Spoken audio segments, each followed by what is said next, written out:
Hello, it's Mr. Hammer here, and I'm going to teach you a little bit about Google Classroom today. Now, this is for parents or students who haven't really used it before and don't know quite what to expect. I'm going to show you some of the basics.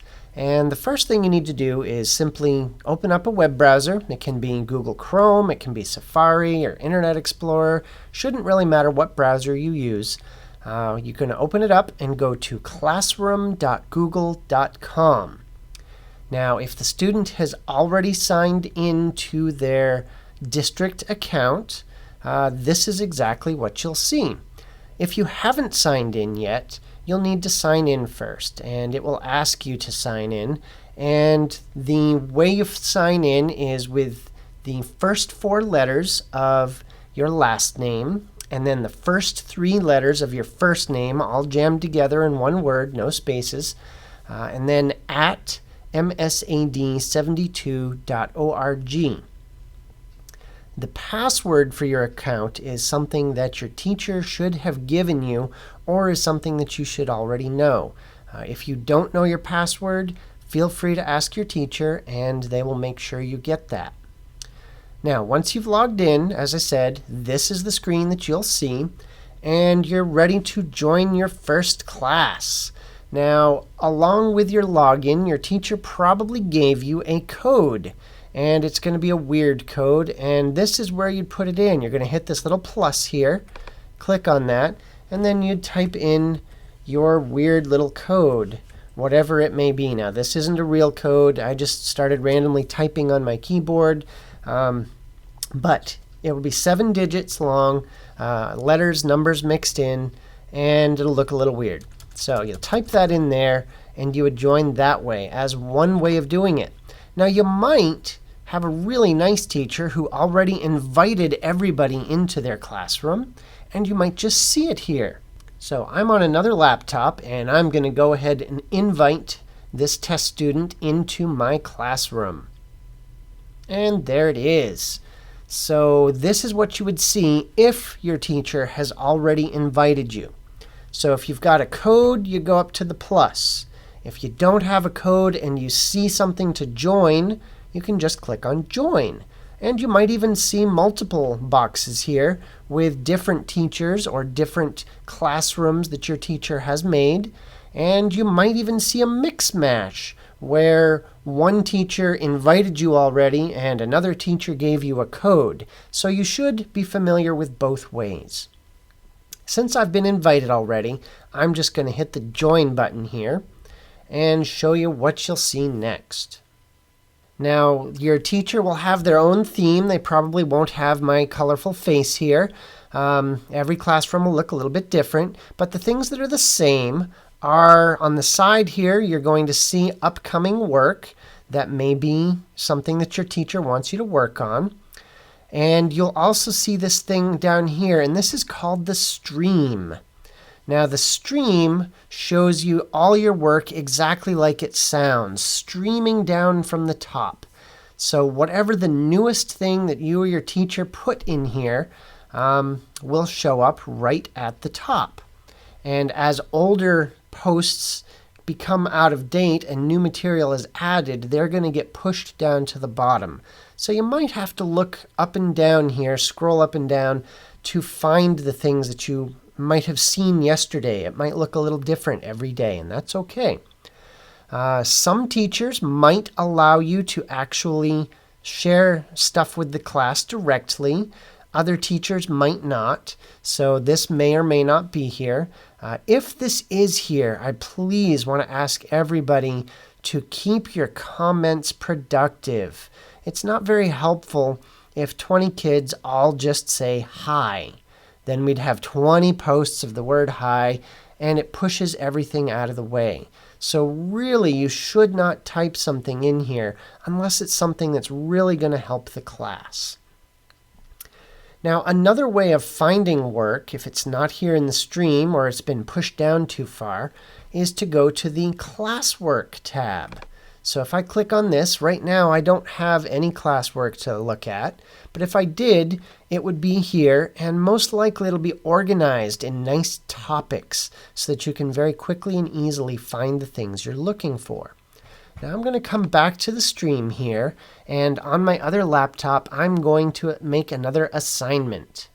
And anytime the teacher assigns new work while you're in Google Classroom, you'll see this thing just pop up out of the blue saying that the stream was updated. You won't see anything new down here unless you click the show button. So I'm going to go ahead and do that, and there you go. There's the new assignment that I just gave to this test student.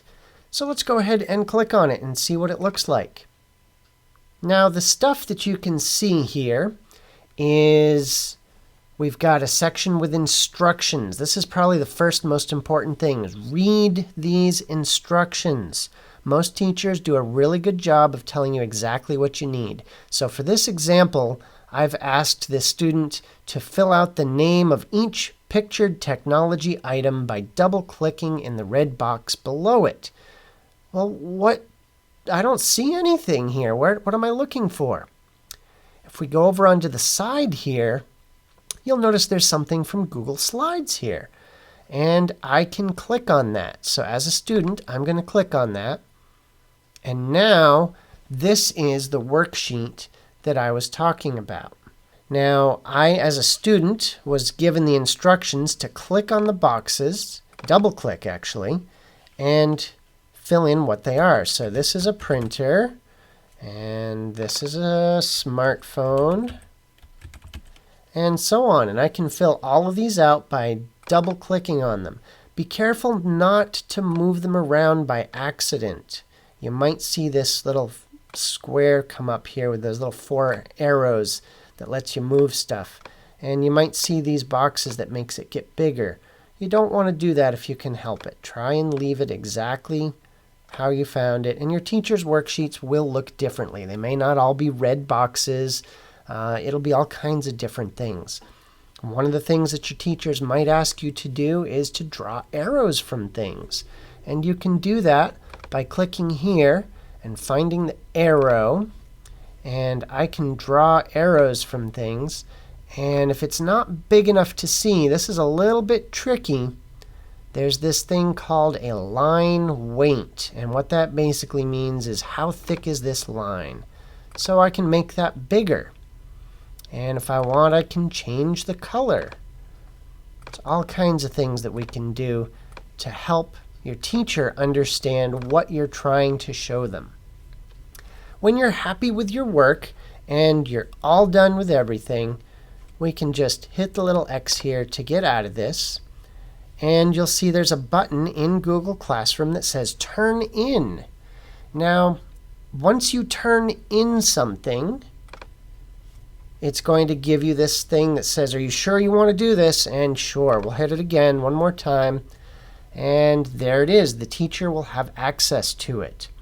Now, if you realize, oh, wait, there was something else in the instructions, or I forgot to add something, you can always hit Unsubmit and unsubmit it so that you can still make changes. Maybe you want to add something else. Well, there's this Add button here. And we can click on this, and if you've got a link to a website that you found that might be helpful, or a file that you have on your laptop, a picture you found maybe, or a new Google Doc or a new Google slide, any of these things you can make and add to your assignment. And once you're real happy, you've got everything you need, you can turn it back in even after you've unsubmitted it, and your teacher will get to look at this. Now I'm going to go ahead and look at it on my teacher device and come back in just a second. One of the things that the teacher can do, and actually the student can do, is to make comments about the work. And when the teacher makes comments, it'll pop right up here, and you can see as a test teacher, I made a comment about this. Great start, but you didn't fill everything in. Please fill each box in and turn it back into me. Thanks. And then it will change to give you the opportunity to turn it back in all by itself. The teacher returned it to the student, and there you go. So I could click on this some more, and I could fill in another box or two. And when everything's all done, I can get out of it and turn it back in. You also have the option of adding a comment back to the teacher. Is this all you wanted? And then you need to click on the little post thing here. Sometimes you get in the habit of hitting return and sending stuff. That doesn't work. You got to click on the little post thing.